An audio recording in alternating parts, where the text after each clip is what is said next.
To see the fully uncut version of this video, head over to patreon.com/Jonjo Lyons. What's that like to live deliciously?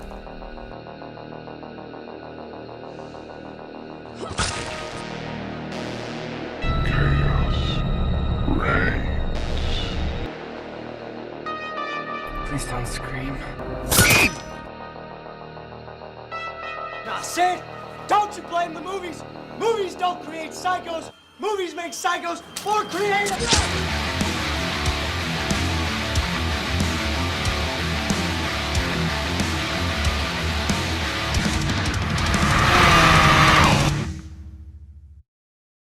What's happening? My name is Jonjo Lyons, and today I'm here to present to you my review for Martyrs. Written and directed by Pascal Laguerre, Martyrs stars all of these lot. A young woman's quest for revenge against the people who kidnapped and tormented her as a child leads her and a friend who was also a victim of child abuse on a terrifying journey into a living hell of depravity. Over the last few weeks, I've had lots of fun revisiting some of my favourite French horror movies. And this week I wanted to look at a movie that's been requested over and over ever since I started the channel. Martyrs. Now, as far as I'm aware, Martyrs seems to be the movie that most of you think is the peak of the new French Extremity. So what better way to end this 3-week special than delving into the extreme depression and absolute lack of hope that Martyrs delivers? Full disclosure, I was going to do Frontiers next week, but then I rewatched it and that film's dog shit.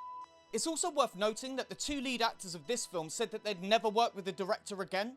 I'm not sure if that's because of the material or the experience with the director himself, but it's worth noting nonetheless. Get ready to wish you were dead but not allowed to die. This is Martyrs. The movie begins with an injured girl escaping this building and running screaming down the road. Cut to a dossier dated 16/10/1971. We see the girl being welcomed by a nun and then cut to a doctor walking around the area the girl escaped from. He enters building 1 and starts to explain what the girl went through. He's asked how she got out, but the doctor says that Lucy won't say what she endured. Cut to the children's home where we see Lucy clearly having trouble adjusting due to her extensive trauma. That is until she meets Anna. We watch them playing, Anna taking care of Lucy, and, well, this is about as hopeful as the film ever gets, so drink it in. Things only get awful from here. We see the girls sitting with each other and tracking on Lucy's face as she smiles for the first time. The film ends and we find ourselves in a room with the doctor, Anna, and a couple of cops. I've always assumed that they're cops, but given the rest of the film, their true identities may be in question. Without spoilers, it's not exactly completely out of the realm of possibility that these guys might be part of the bigger picture at play here. Worth thinking about. The one questioning Anna asks why she thinks that they're there, and she says to catch the people who did this to Lucy. He asks if Lucy remembers anything, but Anna says sometimes she thinks she does, sometimes she doesn't. There's a knock at the door where one of the nurses advises that Lucy didn't come to lunch. Cut to Anna going up to their room. She enters, finding all the lights off when she hears Lucy whimpering in the bathroom. Inside, she finds Lucy cowering in the bath, her arms bearing multiple bleeding slashes. She begs Anna through tears not to tell anybody. Anna looks at the damage and tells her not to do that, but Lucy says it wasn't her. They hug and Anna tells her to calm down. Cut to sometime later as the girls prepare for bed. Lucy blocks the door with a chair and Anna asks if she wants to get in with her. Lucy instead gets into her own bed, and then we cross dissolve to later that night with both girls asleep. Lucy tosses and turns in bed as the sounds of her screaming can be heard. She's then woken up by a noise in the room. She looks over, seeing the chair has been moved and the door is open. She calls out to Anna but fails to wake her up, then heads over to the door and looks down the dark corridor. The terrified girl sees someone scuttle under her bed and hides under the covers for a moment before peeking out once more.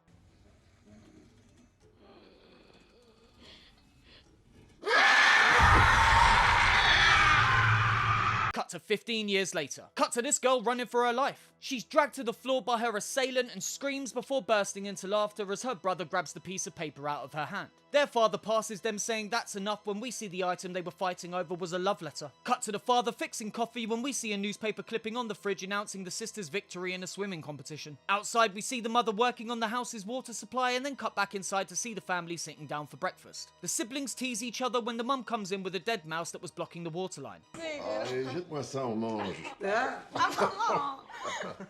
And they all laugh, having a cute family morning. Their whole lives ahead of them. Their future's an ocean of possibilities. Then, the doorbell rings.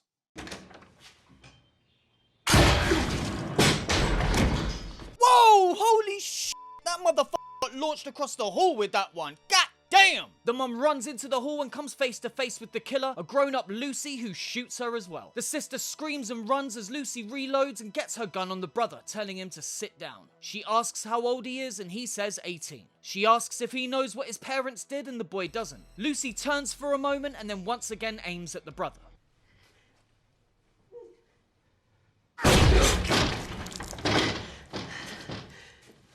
Lucy then makes her way through the house, checking the bathroom and then climbing onto the parents' bed. She lets off a shot into the mattress, causing the hiding sister to flee, catching a shell for the effort.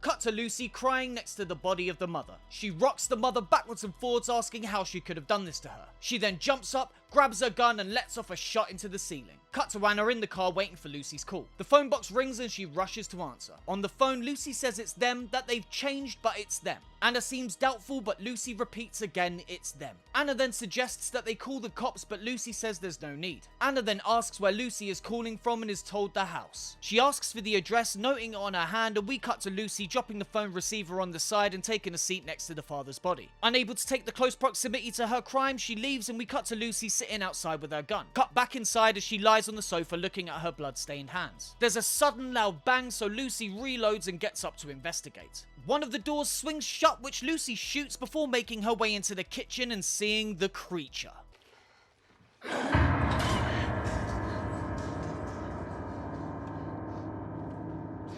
Lucy draws for the straight razor and dips her hands in the mother's blood, telling the creature to look, that she did it. That's when she's attacked.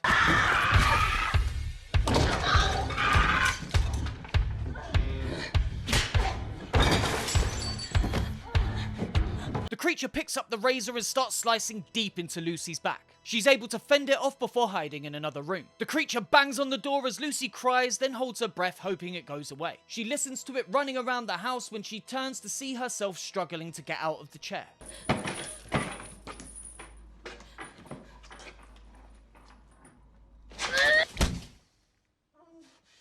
Lucy then tries to creep out of her hiding place when the creature stabs her in the hand. She then sprints out of the house, colliding with Anna. C'est moi, Lucie, c'est moi. Calme-toi. Anna, c'est moi. Elle est là. Anna wraps her hand and tells Lucy to stay there so she can have a look around. Inside, she finds the bodies one after the other, ending with the sister. The dead girl causes Anna to vomit, and as Lucy calls out to her, she shuts the door and runs some water to hide her cries. Anna says she hurt her worse than before and asks what they'll do when Anna says she's coming. I'd usually make a joke here, but I'm not exactly in the mood. Ah, fuck it. J'arrive, Lucie. I bet you are, you cheeky bitch. Miss Splooshy McSploosherson over here, eh? Le clean up en aisle moi. Cut to Anna getting some towels and clothes out of her car and heading back to the house. Lucy says she's out of cartridges, but Anna says to do without them. Anna then advises they should leave, saying that she'll be back, but Anna just tells her to come on and grabs her. Cut to Anna stitching up Lucy's back, saying they'll know it's them as Lucy called from the house, but Lucy doesn't care. Anna says that when they lock you up, you'll care, and continues to tend her many awful wounds. Lucy asks what will they do, and then we cut to the pair dragging the bodies into the bathroom. Anna kneels down to catch her breath when Lucy asks if she's okay. Lucy can see that she's upset, so gives Anna a pep talk. Je sens cette odeur. Cette sale odeur. Je l'ai sentie chaque fois qu'elle se penchait sur moi. Tous les jours. Tu comprends? She shows her the newspaper page confirming it's them, and then they hug. Anna then goes in for a proper kiss. Qu'est-ce que je fais? Cut to Anna in the past being tortured and then to her waking up from this nightmare. She checks the hall and then pulls out the straight razor when she hears something outside. She looks to see Anna dragging the son's body, which she dumps into the giant hole that the mum was working in earlier. Cut to Anna taking a drink in the bathroom when the mother suddenly opens her eyes.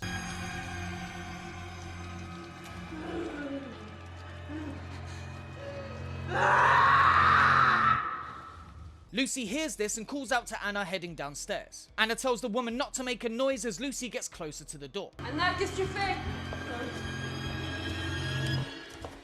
Ça va? Ouais. Je t'ai appelé. J'étais là. J'ai cru qu'elle était revenue. Non.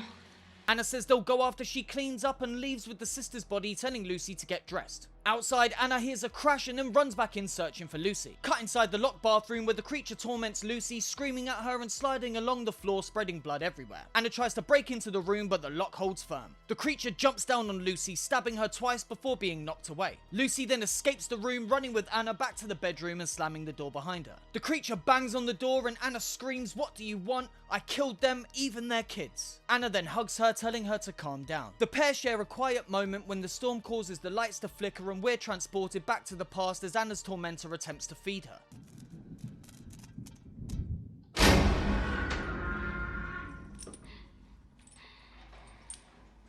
She spits the food at the person, who then unchains her and starts to beat her. The woman trips and fucks up her ankle, and Anna uses this opportunity to escape the room. As she's about to leave, however, she hears the cries of another woman in the room next to hers. The tormentor tells her not to go in, but Anna does anyway, finding this.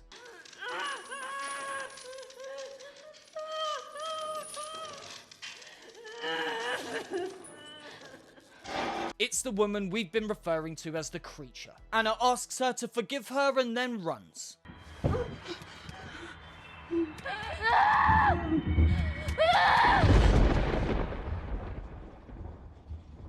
It's here that we finally understand Lucy's trauma-induced psychosis, the creature being a physical manifestation of Lucy's guilt at not being able to help that woman. Not that she could have anyway, but try telling her that. Cut to a while later as Lucy gets up and tries to leave the room but finds the door locked. She calls out for Anna and we cut around the blood-soaked house. We then see Anna attempting to get the mother out of there. Lucy makes her way to the window as Anna tells her she's coming. The mother asks for an ambulance for her children, but Anna says she'll take her as far as the woods and then she's on her own. My mum said a similar thing when I turned 5. Oh, Mum, please don't make me go into the woods. It's Christmas Eve, it is, I'll say. Get out of my ass, you little c***.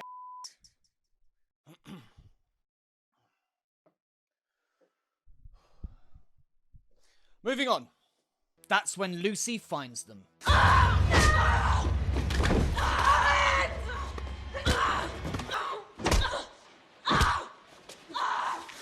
Nice one, Lucy.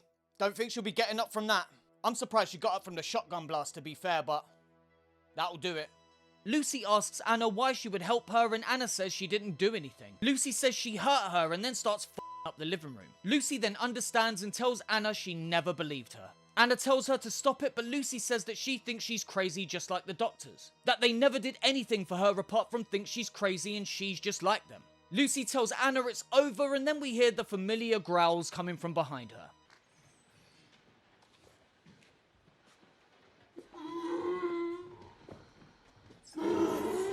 At the top of the stairs lies the creature, and Lucy tells her that they're dead, that they can't hurt her anymore. She then draws for the box cutter and kneels as the creature gets up close and hugs her before cutting deep into her arms with a razor blade.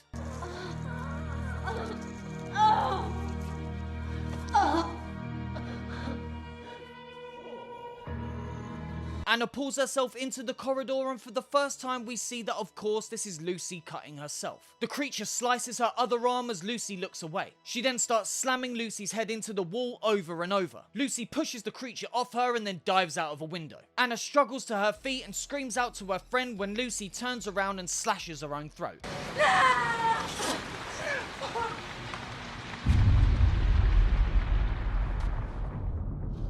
Anna then screams in the rain as her friend dies in her arms. Cut back inside as Anna cleans Lucy up. She sits with her for a moment and then we cut to the morning. Anna's on the phone to her mother, who's being a real c*** and asking if she's just trying to guilt trip her. Anna says she just wanted to talk. Anna hears a noise and then puts the phone down on the side, investigating its source. She sees a secret area behind the cabinet and so opens the door and goes inside with a flashlight. She heads down into the tunnels way further than I would ever go and turns on the light, finding a whole facility giving me serious Resident Evil vibes. In the tunnel there are multiple pictures of people on the brink of death, which she looks on at in shock before moving down and finding a ladder. She heads down into the depths, further and further descending into hell, where she finds this.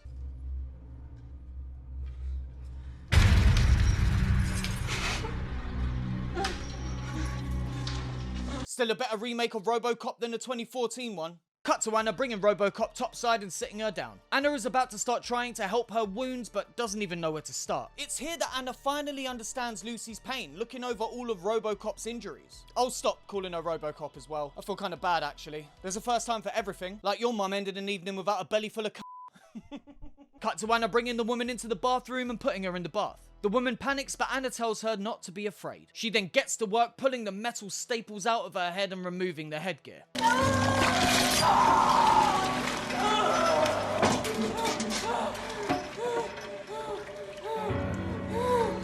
Anna goes back out to Lucy and asks for forgiveness, lying down with her and falling asleep. She wakes up to the sound of the woman struggling, and when she goes to check on her, she finds this.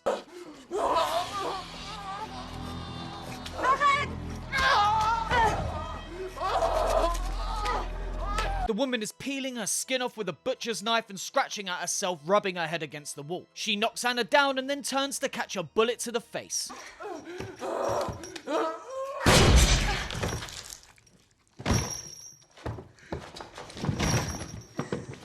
The cast of The Matrix then enter and the woman with the gun asks who the girl on the sofa is. Anna says Lucy and she says Lucy who. She then asks who Anna is. Anna asshole. That's a bit unfortunate, isn't it? The woman asks what happened and what she's doing here, grabbing Anna by the hair and dragging her into the next room and then into the facility corridor. And if you thought things were bad before, they're about to get a lot worse. Cut to a montage of the crew kicking the bodies into the garden hole and filling it in. Anna is placed in a chair and met by this woman, Mademoiselle. She says Lucy escaped them 15 years ago, at a time when they were less organised. The mother let her get away and Lucy found her. That Lucy is only a victim, like all the others. She then talks about how easy it is to create a victim, locking them in the dark and feeding their suffering methodically, systematically and coldly, and making it last. That trauma makes them see things that don't exist. The woman in the basement saw cockroaches all over her skin, hence the self-mutilation. She then asks what Lucy saw. Une morte. Voilà. Une morte. She then explains martyrs. Long story short, a martyr is someone who is brought to the brink of death but refuses to die. Extraordinary beings that survive pain and total deprivation. They bear all the sins of the earth, giving themselves up and transcending themselves. She then goes through the pictures seen in the corridor, advising that they were all still alive when the pictures were taken. She says they tried everything, even children, but women are the most responsive to transfiguration. Young women. It's then Anna realises what her fate shall be and then she's knocked out. We then go through a super long sequence as Anna is broken down, where she's beaten, force-fed gruel, beaten some more, has her hair cut down to the scalp, and beaten again and again and again and again until she starts to lose her mind. It's f***ing harrowing to watch. Cut to Anna in her seat looking like this when Lucy calls out her name, asking if she's there, to which Anna responds she is without moving her lips. Lucy asks why Anna is never scared and she says she is sometimes. Lucy says not like me and Anna replies I didn't go through what you did. Lucy asks how you can stop being scared and Anna says you let yourself go. Lucy asks if I can't, will you be there? And Anna says out loud, Tu me manques.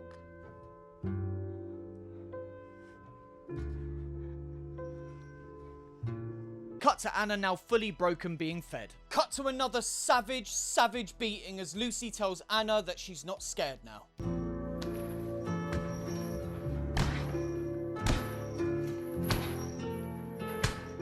Cut to her captor touching Anna's face when she holds her hand tightly. The captor says her suffering is almost over and that there's one stage left. Cut to Anna being taken into an operating theatre and placed on this thing. The surgeon straps her in, flips her over and starts to cut.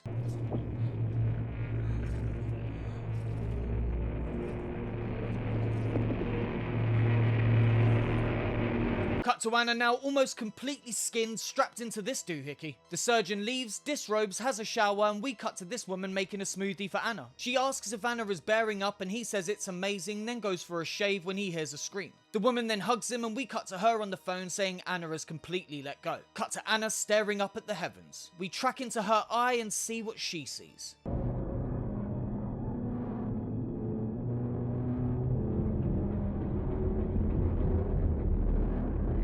We come back out as Anna begins to make a sound, then cut to Mademoiselle arriving. Inside, she finds Anna in this gel bath and asks if she's seen the other world. Anna nods and then begins to whisper into her ear. Cut to multiple members of this secret society arriving at the house. They enter and are advised by this man of the recent happenings. That Anna has become a full martyr and spoke with Mademoiselle for 2 hours and 15 minutes before eventually becoming catatonic. Mademoiselle heard this testimony and in a moment she will be sharing it with them all. Cut to the same fella knocking on Madam's door. He asks if there's something and she says of course. He asks if it was clear and end, she says it was crystal clear and admitted of no interpretations, all while removing her makeup. He goes to leave when she calls out to him. She asks, "Can you imagine what there is after death?" and he says, "No, mademoiselle."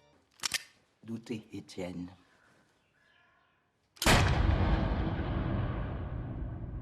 Cut to the definition of a martyr and then to Anna as she floats in her gel bath.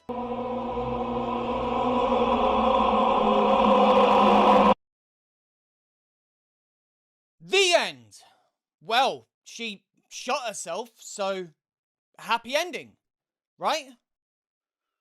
Right? Martyrs is a brutal watch that seems to get darker and darker as the film goes on, any sliver of hope disappearing with each scene transition, and for that quality alone, I absolutely adore it. No other film I've seen so far has the characters endure such misery without any sort of reprieve or karmic retribution by the end.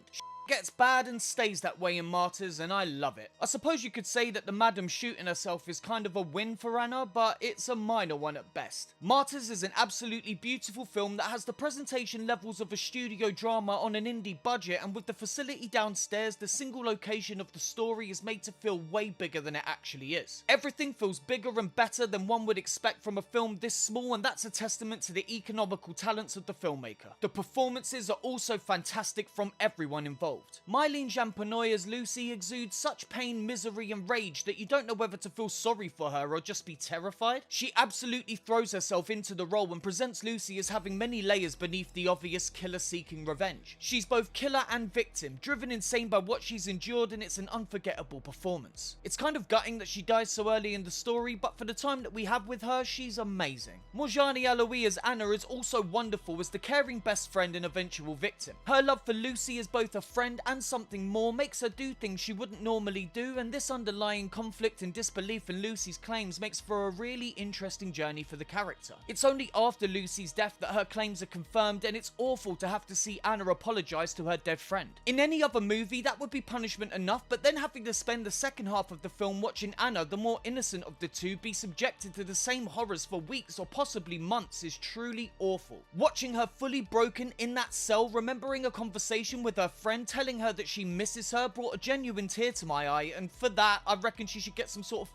Lifetime Achievement Award. Her face at the end staring into the heavens was my face watching her performance. We also have the creature who's terrifying, Robocop who's repulsive, and Mademoiselle who is so matter-of-fact in her evil doings that you can't help but be slightly impressed. Basically, everyone in the film is excellent. And what about that ending, eh? What do we think she whispered to Madam, and why did Madam shoot herself? Well, when I first saw the movie, I thought that she told her there was nothing on the other side. The fact that the Madam had essentially wasted her life in pursuit of this knowledge and the overwhelming guilt for what she had done to countless young women and children drove her to shoot herself. When she tells the fella at the end to keep doubting, that seems to back up this notion, but now I'm not so sure. Perhaps she told her there was a heaven and Madam was just in a hurry to get there. Or maybe she said what was there was inconceivable to the living mind and would have to be witnessed to be understood. What I would like to believe now is that she refused to tell her the truth of it at all. That she withheld the information as some sort of last revenge against the Madam. Perhaps giving her some info, but leaving out the critical details the woman craved, thus causing her to become frustrated and see it for herself. Who's to say? In the end, I don't think what she says is important, and it's more about the journey than the destination, which could actually be the message of the entire film. For those of us, and I am one of you, that obsessed about the ending, desperate to find meaning in the end rather than appreciating the art that came before, ironically suffer from the same issues as the Madam. Perhaps when she shoots herself at the end, that's the filmmaker telling us to appreciate the now or just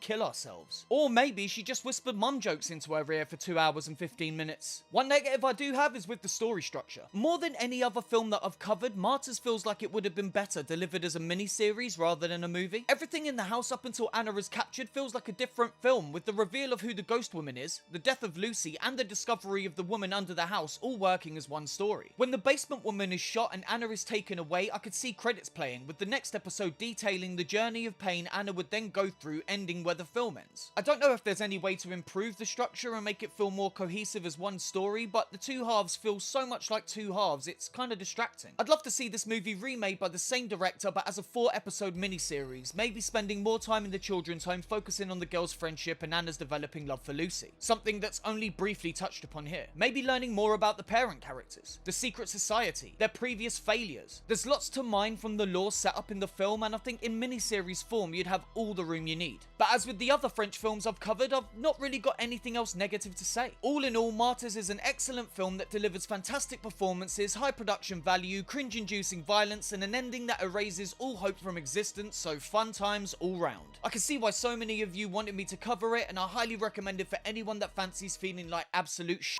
afterwards. So that was my review of Martyrs. Have you seen it? If you have, let me know in the comments below if you have any hope left in your soul. I sure don't. What a perfect way to end this excursion into new French Extremity. The worst part about the violence in this one is just how unflinchingly realistic it looked. Speaking of which, if you want to see all that violence completely uncut and early, head over to patreon.com/Jonjo Lyons. There you can get the uncut version of this video plus others with more stuff coming every single week. There's the video about the best line delivery in horror history, my embarrassingly honest Q&A, and coming the review about flesh meat dolls. I still haven't got round to that one yet, man, but I'm putting it off if I'm honest, but I'll get it out this week, I promise. Below you can see the names of all the patrons that are supporting the channel. I said that in the video last week, but forgot to put it in. So here it is here. Can you see them? Can you see them? I cannot stress enough how much I appreciate the help, and if you want to be part of that support, head over. It's only $1 a month, but you can pledge more to help me keep my version of the creature away. The creature being your mum.